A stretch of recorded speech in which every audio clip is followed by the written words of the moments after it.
Hello friends, welcome on this favourite channel physics ज्ञान मुकेश नायक। दोस्तों, recently आपको पता है एमएसटी सीईटी सेल की तरफ से नोटिफिकेशन नंबर 2 रिलीज हुआ है, जिसमें आपको फॉर्म भरने के लिए कुछ और ज़्यादा टाइम मिल चुका है। यानी कि आप 20 अप्रैल तक फॉर्म फिल कर सकते हैं विथ लेट फीस। मगर दोस्तों, जिन्होंने अब तक फॉर्म फिल कर चुके हैं उन्हें कुछ बच्चों के कुछ फ़ोन आए थे कि सर आफ्टर फॉर्म फिलिंग करते समय हमारे से कुछ मिस्टेक हो गई है, अब क्या करना। तो फ्रेंड्स यार, आपको बता दूं कि अगर आपसे कोई फॉर्म फिलिंग करते समय मिस्टेक हो भी गई होगी तो बिल्कुल भी टेंशन नहीं लेना यार। बस आप अपनी पढ़ाई की तरफ ज़्यादा फोकस करो। जितने भी आपके मिस्टेक हो चुके हैं you can correct it. Yes दोस्तों, आपकी जितने भी गलतियां हो चुकी होगी, इंपॉर्टेंट गलतियां, वो आप करेक्ट कर सकते हैं। ये कौन कौन सी गलतियां हैं जो करेक्ट करना बहुत ज़रूरी होता है बिफोर एग्जामिनेशन, उसके बारे में हम डिस्कस करने वाले हैं। इसके अलावा बाकी की जो डिटेल्स है, जो फॉर्म फिल करते समय क्या हो जाता है कभी कभी कि हम जिस कैफ़े से फॉर्म फिल करते हैं, शायद वो जो डीटी एंट्री करने वाले भैया होते हैं उन्हें ज़्यादा पता नहीं होता है। मे भी कभी कभी हमारा स्पेलिंग उन्हें अच्छे से पता नहीं होता है, तो टाइप करते समय यार उनसे गलती हो जाती है जो हमारे भी ध्यान में नहीं आती है। बाद में समझ में आता है कि यार गलती हो चुकी है। तो ऐसी सारी गलतियाँ जो हम करेक्शन कर सकते हैं उसके बारे में हम देखने वाले हैं। अगर आप नए होंगे तो चैनल को सब्सक्राइब कीजिए, लाइक कीजिए एंड शेयर कीजिए। तो चलो देखते हैं ऐसे कौन कौन सी करेक्शंस है जो हम कर सकते हैं। वेरी सून मे बी एक सीईटी सेल की तरफ से करेक्शन विंडो ओपन किया जाता है। यानी कि आप सीईटी सेल, एमएसटी सीईटी का जो वेबसाइट है वहाँ पर एक करेक्शन विंडो होगा जहाँ पे जितने भी करेक्शंस है, जो गलतियाँ हो चुकी होगी वो आप करेक्ट कर सकते हैं। ये कब चालू होगा? तो फ्रेंड्स, जैसे आपको पता है कि यार जो डेट थी फॉर्म फिलिंग करने की वो एक्सटेंड कर दी है। तो जैसे ही ये डेट ख़त्म हो जाएगी, यानी कि 20 अप्रैल, 20 अप्रैल के बाद ये करेक्शन विंडो आपको ओपन हो जाएगा। यानी कि उसके बाद आप अपना करेक्शन कर सकते हैं। तब तक आप अपनी पढ़ाई की तरफ अच्छा फोकस करो। तो देखेंगे अभी कौन कौन से करेक्शंस करना बहुत ज़रूरी है बिफोर गोइंग टू एग्ज़ाम। यानी कि सबसे पहला टारगेट क्या है दोस्तों हमारा, कि हमारी एग्ज़ाम, एमएसटी सीईटी की एग्ज़ाम, ये बहुत ज़रूरी है। एग्ज़ाम में हॉल टिकट जो हमारा होगा वहाँ पे कौन कौन सी बातें सही होना बहुत ज़रूरी है। तो देखिए, फॉर्म फिल करते समय अगर आपका जो नाम है, योर नेम, अगर उस पर कोई करेक्शन होगा तो जैसे ही एमएसटी सीईटी सेल तरफ से करेक्शन विंडो ओपन हो जाएगा तो आप यहाँ पे आपका नाम में अगर कोई करेक्शन हो चुका होगा, मे बी आपका नेम होगा या फादर्स नेम होगा या मदर्स नेम होगा, तो इसमें आप करेक्शन कर सकते हैं। या फिर आपका डेट ऑफ बर्थ गलती से मिस्टेक हो गई होगी तो आप आपका डेट ऑफ बर्थ भी चेंज कर सकते हैं।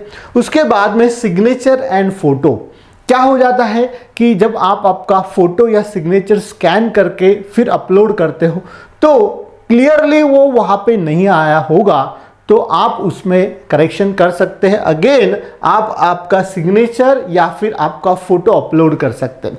फ्रेंड्स, ये दोनों बहुत ही इंपॉर्टेंट है, that is candidates full name and photo and signature, date of birth. ये इंफॉर्मेशन क्यों इतनी इंपॉर्टेंट है? जब आप आपके जो भी आपका सेंटर होगा एग्जाम हॉल में जब जाएंगे तो आपका आधार कार्ड एंड आपका जो हॉल टिकट है ये वेरीफाई होता है। तो ये दोनों बातें यहाँ पे क्लियरली विजिबल होना चाहिए, दिखनी चाहिए, रीडेबल होना चाहिए। आपका जो नाम है आधार के ऊपर वो नाम, जो सिग्नेचर है आपकी, आपका जो फोटो, ये सारी बातें मैच होनी चाहिए। इसके लिए ये बहुत इम्पॉर्टेंट है। उसके बाद में ग्रुप। फ्रेंड्स, बहुत बार कंफ्यूजन हो जाता है कि फॉर्म फिल करते समय सर हमने पीसीबी दिया था लेकिन अब इरादा बदल चुका है, हम अब पीसीएम करना चाहते हैं। तो ये भी आपको एक फैसिलिटी मिल रही है एमएसटी सीईटी सेल की तरफ से। You can change your group. जैसे ही करेक्शन विंडो ओपन हो जाएगा तो ये चीज़ें आपको करेक्ट करनी है अगर गलती होगी तो। इसके अलावा भी फॉर्म फिल करते समय बहुत सारी डिटेल्स हमने फिल की है। सर अगर उसमें भी करेक्शन होगा तो वो करेक्शन, ये जो करेक्शन विंडो ओपन होने वाला है तब कर सकते हैं क्या?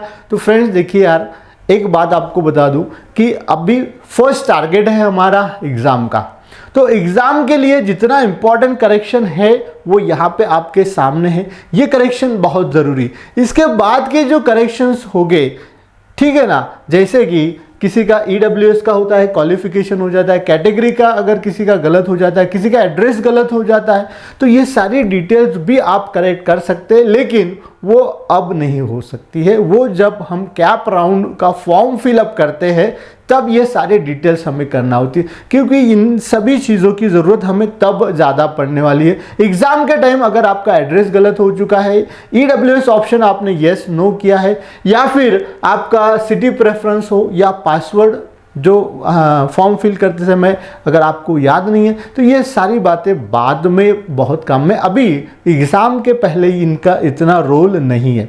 तो जब कैप राउंड फर्स्ट का फॉर्म फिलिंग होगा तो आप वहाँ पे क्या क्या चेंजेस कर सकते हो, तो EWS ऑप्शन अगर आपने टिक किया होगा येस या नो, वो आप चेंज कर सकते हो।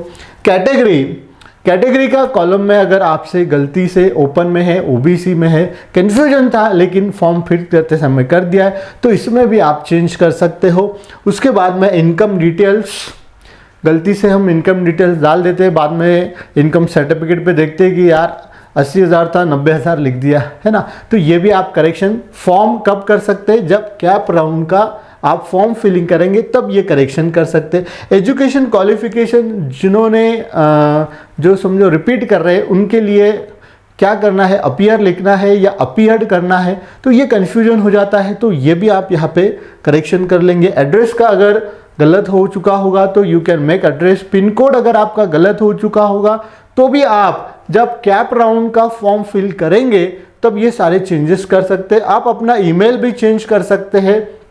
लैंग्वेज ऑफ क्वेश्चन भी आपको चेंज, क्या हो जाता है कभी कभी लैंग्वेज ऑफ क्वेश्चन जो है ना वो दूसरा लिखा जा सकता है, तो ये भी आप करेक्शन कर सकते हैं। सिटी प्रेफरेंस जो है वो भी आप चेंज कर सकते हैं। पासवर्ड, जब आपका फॉर्म फिल करते समय जो पासवर्ड था अभी याद नहीं आ रहा है, तो you can reset your password, आप आपका पासवर्ड रीसेट कर सकते हैं।